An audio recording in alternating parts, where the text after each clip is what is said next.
Then I will add a little bit of saturation here. So adding a little bit of this saturation, or I'll just take it to an extreme.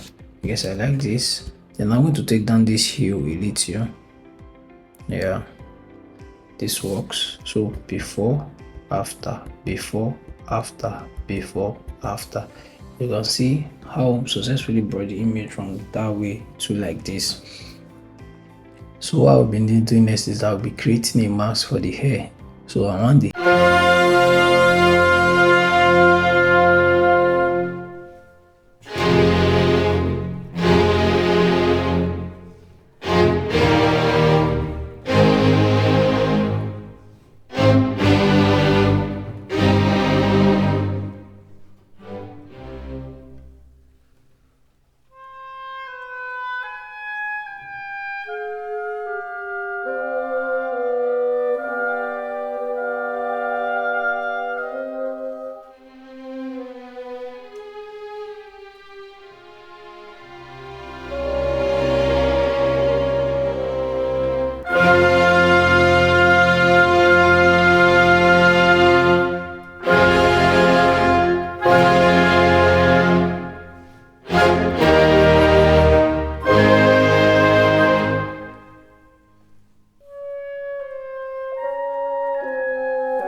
keyboard, duplicate your background layer. Then what you do next is we take any tool that you already used to, but as a beginner you can decide to take spot healing brush. So your spot healing brush is showing here, but if your Photoshop is not, how will I say it now, is not actually like this, it means that it's going to be at this other end because it is not set.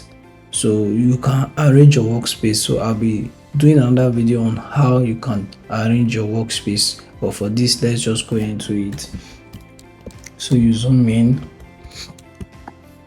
you can see the blemish and everything, but first we're working on the hair. So we have taken our spot healing brush. Spot healing brush is a brush which you remove, you can hear the name already, spot healing, to remove spots, wrinkles from images. You can set to use it to remove pimples, bad spot from background.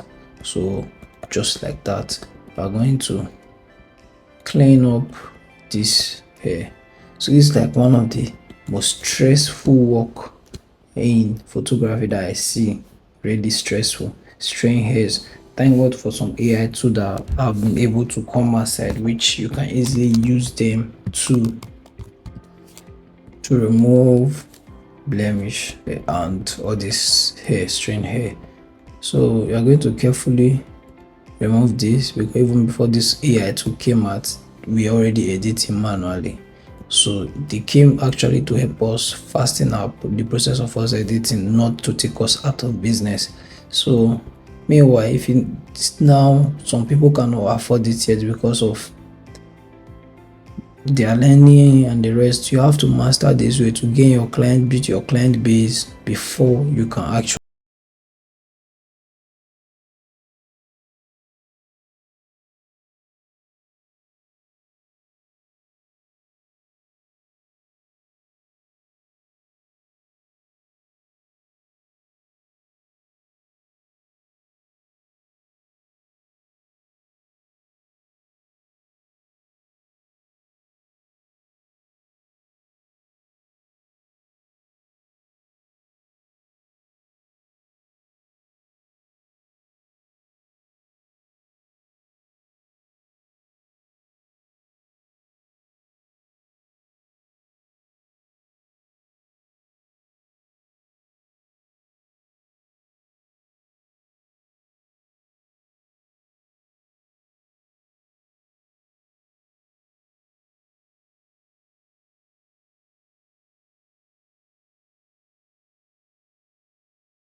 Retouching Academy. This is a software that has every single thing Dodger born via Gaussian blur for skin retouching. So I'm using via Gaussian blur for skin retouching. So for the radius of this, I'm going to pick a very high number for it. This is not brushing. I'm not trying to keep things. We're trying to remove blemishes, so we want more of the textures than colors. So frequency separation is actually you separating textures from colors so that you can work on the color separately.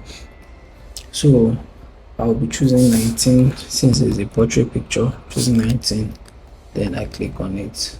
So what we work on is we come to high frequency copy layer, you click on it, make sure it is highlighted, then you pick your close down tool. You can zoom in your picture, but don't zoom in too much so you don't have to start removing textures. Then you increase the size of your brush according to the spots that you want to remove. So just like that.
General brush,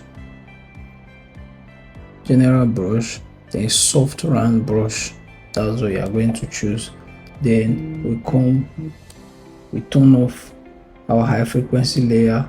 And I like working on correcting tones rather than working on the low frequency. If you work on this low frequency, if you make any mistake, you are going to either, if you can no longer go back again, because there's a number of time you can go back. If you can no longer go back again, you're going to either delete all this layer and start again. But for me, I just come, delete this empty layer, create another empty layer, just like that. So that's why I like working on correcting tones. So I pick my brush tool. I'm going to zoom in this image to a perfect angle for me. I'm going to reduce my brush. So while brushing, I'm going to sculpture this image according to the shape of the face. Highlights to highlights, shadows to shadows, just like that. So brushing is not difficult. It's like you're applying cream to your own body. So that's how you brush. You don't overly do it. So why this is not working now, it will happen to many of us that are actually learning now, is at times your sample or layer is off. Since you are working on an empty layer, you want it to be able to see this down layer, so you must turn it on.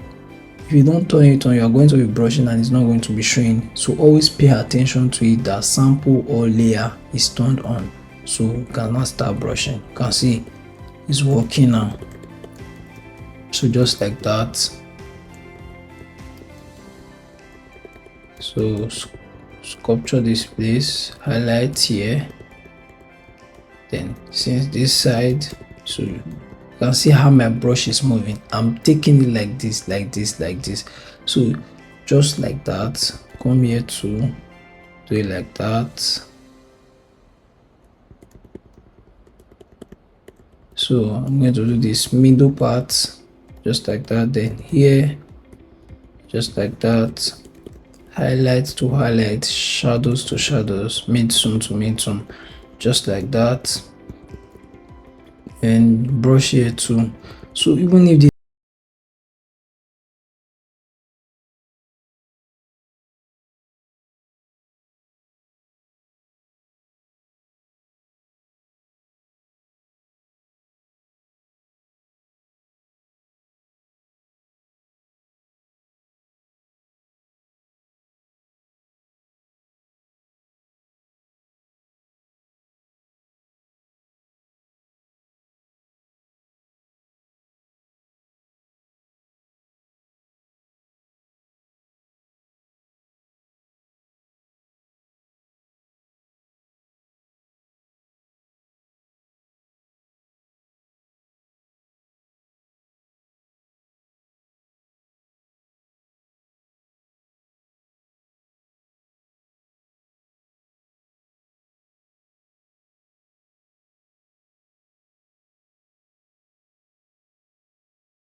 AC in your studio and the fan is blowing the air, you cannot wait for a second and ask them to come for you.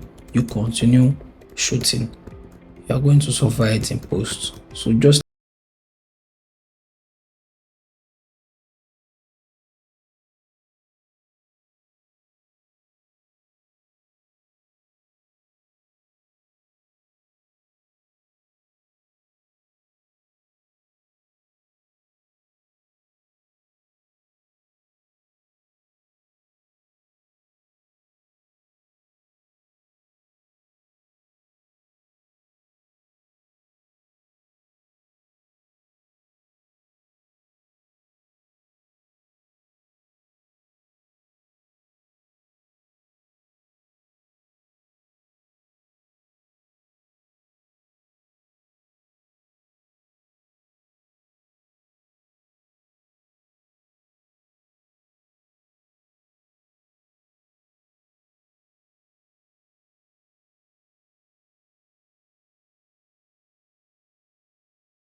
see the before after of the picture.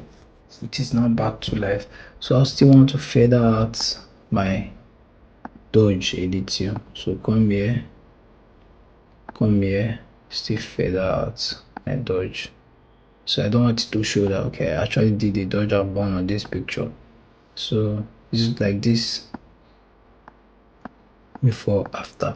So I wouldn't want to leave this images like this image like this. I want it to have this dark look. So what I will do is I'll come to black and white. That's the first we'll be doing. So I'll take down red, take down yellow. So I'll click on OK. I'll come to the blending mode. From normal, I'll take it to multiply.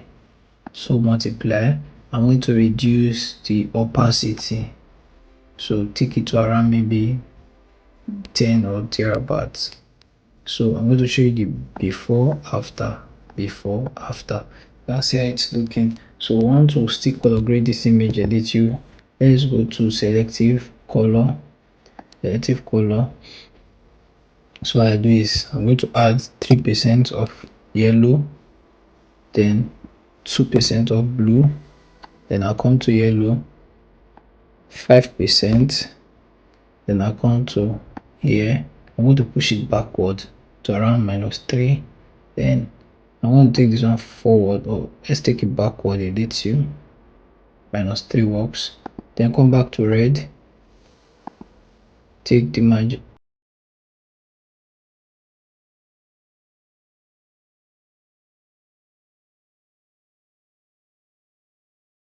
to work.